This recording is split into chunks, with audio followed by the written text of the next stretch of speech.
Hello, and welcome to the Kathleen Spracklin podcast. I am a woman on a mission to gather a cadre of writers, thinkers, and teachers who are transforming the world one character at a time. But I seem also to be very much a teacher of the Zettelkasten. So many of you are asking questions. They're joining the circle for Zettelkasten on LiLLiPub. You're waiting for my course.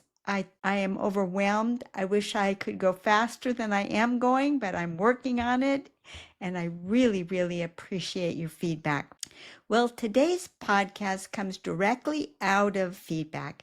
I have a wonderful team of 4 people over on LiLLiPub who are serving as my beta testers for the course as it's under development, and I'm getting such wonderfully different perspectives, and that is extremely valuable for me. Today comes about because of Nathan's perspective. Now, his is very, very different from mine, and I so appreciate the time he took to express where he was coming from because I got it. And I haven't always picked up on a message of that nature. So let me give you a brief interview before I show you particulars in the down-facing camera like we usually do. But here's the deal. I am a linear sequential person. I come from a math science background, 1, 2, 3, 3A, 3B, 3C.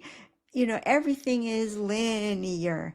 And my challenge with the Zettelkasten and why it's just popped my eyeballs open is the ability to take something and have it spring out and make connections with other things in the world that otherwise my linear brain doesn't make. Now, Nathan is coming from a completely different world. He's coming from the other direction. He has the mind that makes wild and crazy and magnificent connections all the time.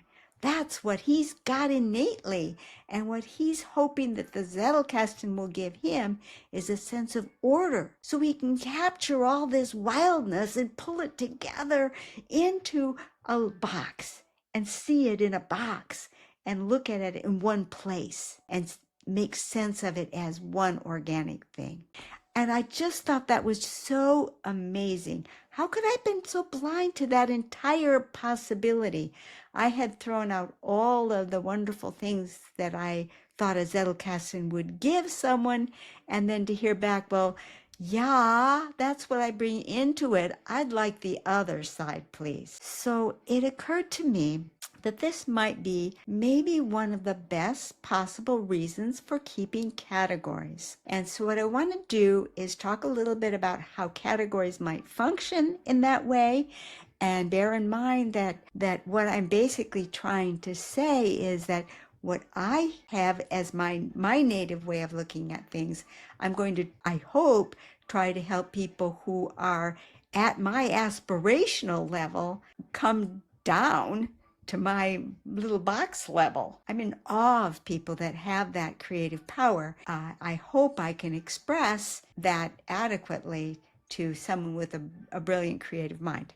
So come on over to the down-facing camera. I made a little diagram of what I heard in Nathan's comments, because of course Nathan thinks in a very broad and beautiful and swirly way, and so his entire message was like that. It went from topic to topic, but in a very real way when you were done and thought about it and stepped back from it, that it made a coherent whole. So I want to share that with you because I think that's so powerful.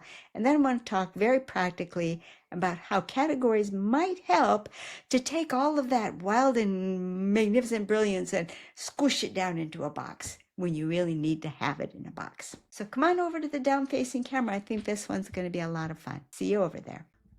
Okay, I found this template on Canva. I'm not an artistic person at all. So I was trying to find some way of expressing this journey that Nathan's message took. And so I looked through templates on Canva and came up with this one that I think really, really helped to capture the feeling that I got following the flow of Nathan's commentary. And so I titled it The 5 Stages Along a Shared Thought Journey of What I being Nathan, need in a Zettelkasten. Because, of course, his message was in the first person. So he began by expressing what he appreciated and enjoyed from the posts of the other 3 members who are helping me with this course. And then he kind of expressed a little bit of self-depreciation and his own personal struggle at this point in time. I'm not going into detail on that one. And then he became more concrete. This was his actual feedback section for what I had posted about what a Zettelkasten could do for a user, why it would be such a possibility to open so many dreams. And he's basically saying, that doesn't help me. That's where I'm starting from. Wow, what an eye-opener for me. And then he went on to explain that what he needed was order in the chaos. And he expressed it as being to honor his intellect and become friends with himself. Now, I'm going to have to talk to him some more to understand that because, but that again, I will leave to be private between Nathan and myself. So I'm going to take as a slightly different goal here, that the order in the chaos, because sometimes you need to be able to put your thoughts and your ideas into a box to be able to put them out into the world in a way that people who are linear like myself can grasp them. Because that's always so fascinating. It's how people that think in completely different ways can find mechanisms of communication. And that's part of the reason why I enjoy things like being able to find templates and art, because I think art can really bridge that chasm for me. Because when I just read his message, it just seemed all over the place to me. I'm a linearist, and it didn't start with a beginning to prove and all the steps. But when I actually broke it down as a journey, I could see the steps. And when I mapped it out in this image, I could get a sense of where Nathan was going when he was helping to share with me what is going to be the Zettelkasten of his dreams. Because that's my whole purpose in the course. I want to give each person who comes to that course the opportunity to have the Zettelkasten of their dreams on their work table. Not my dream Zettelkasten, but your dream Zettelkasten. And so that means being open to understanding different people's different needs. I so appreciate Nathan's bringing this to my attention. It's really opened my eyes quite a bit. It gave me a realization that if you're going to try to put order in the chaos, that might be a very brilliant reason for using categories, because it's the opposite of why I rejected categories. Let's look at some categories so that we know we're talking about the same thing. This is a starting page of my category list of general knowledge. It was kind of based somewhat, very largely in fact, on Scott Shepper's Wikipedia academic disciplines, but I wanted to have something that wasn't so technical and didn't require looking things up on the internet. So I mostly did mine from a Google search. I've explained at different times where mine came up with. So this is just a category list, and you can see how it comes down from the 1000s, get broken down to the 1100s, and down to 1110, and you could break it down beyond that if you needed to. Now, for me, I abandoned categories because they are my trap. For me, I could get involved in, let's say, fiction writing, which is very much my area of interest. I could get so stuck that absolutely everything that I put into my Zettelkasten could end up starting with 1240, or else I could end up in a situation where if I had something that was about, let's say, architecture, and it was about my fiction story, I would be going, uh-oh, it's about my fiction story. It's about architecture. It's about my fiction story. It's about architecture. Which one? And I decided that that what I really need to do was break out of those little boxes and let connections flow. Now, since Nathan and others are coming from the opposite point where ideas flow and they swirl and they connect and the connections are fascinating, but how do you ever get them down to saying anything specific? Maybe the opposite would be valuable.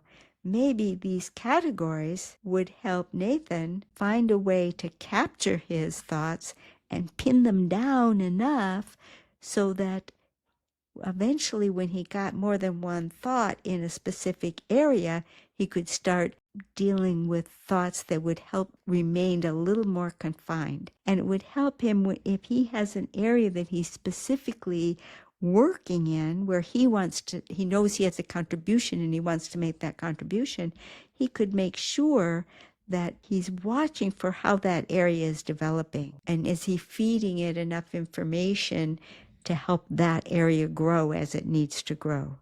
So I just thought maybe that might be a really quality use for categories. Now, how could they work if you needed the box? If your tendency was to be all over the place and the box is what you aspired to, then perhaps if you had one of those issues that it's about fiction and it's about architecture, what you could do is you could say, well, it's predominantly about architecture. It's going to go in architecture. But it has a link to fiction, and so you'd put the link in place. Whereas I normally preach, and you've heard me preach time and time again, do not reject a card on architecture just because it wants to attach to something in fiction. Go ahead, let architecture blossom inside of fiction. But that might not be good advice for someone who's trying to coalesce their thoughts into categories so that they can get a better sense of order. In that case, it might be much better to say, no, it's not in the category of fiction. It's in the category of architecture. I'm learning how to do categories. I will put it in architecture and I will link to fiction. So I hope that helps. For me, it was a total revelation, a total other way of seeing the world where the goal might be the very thing that I'm struggling to escape from and escape into, whereas someone else is in that world and is struggling to coalesce down into the spot that is part of my given. And it's so fascinating, of course, because it relates to our own individual giftedness. And that's why we all have something to give into the world, because we're all uniquely gifted.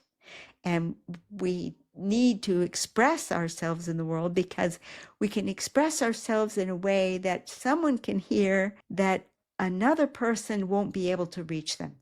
Nathan will be able to talk to someone who is in his space, and I might have a very, very hard time connecting with them, whereas when Nathan expresses it, they'll get it immediately. So that's why each of us has to be ready to put our gifts out into the world and not be afraid of how we're going to come off. Are we going to look stupid? Whatever. We just have to be ready to say, okay, put it out there and make it a gift and focus on who is getting the benefit of it. And then you don't need to worry about whether you look stupid, because let the ones that think you look stupid go away, because they're not the ones who need to hear what you have to say. They'll just go away. They'll say, ugh, stupid, let me go. Blah. And fine, I don't have any problem. Go. But the ones who need to hear will hear. And the ones that need to hear the way Nathan can express things will hear Nathan speak. And the ones that need to hear the things I can express will be able to hear the way I can express them. But hopefully a little bit, since I'm doing this course, hopefully for all of you, thanks to Nathan taking the time to share his viewpoint, there's a better chance that my course will now help other people that otherwise it wouldn't be able to reach. And maybe it will help you too if you're struggling with, do you need categories or don't you need categories? Maybe you're one of the people for whom categories will be downright beneficial. So I hope you enjoyed this podcast. Talk to you later. Bye-bye.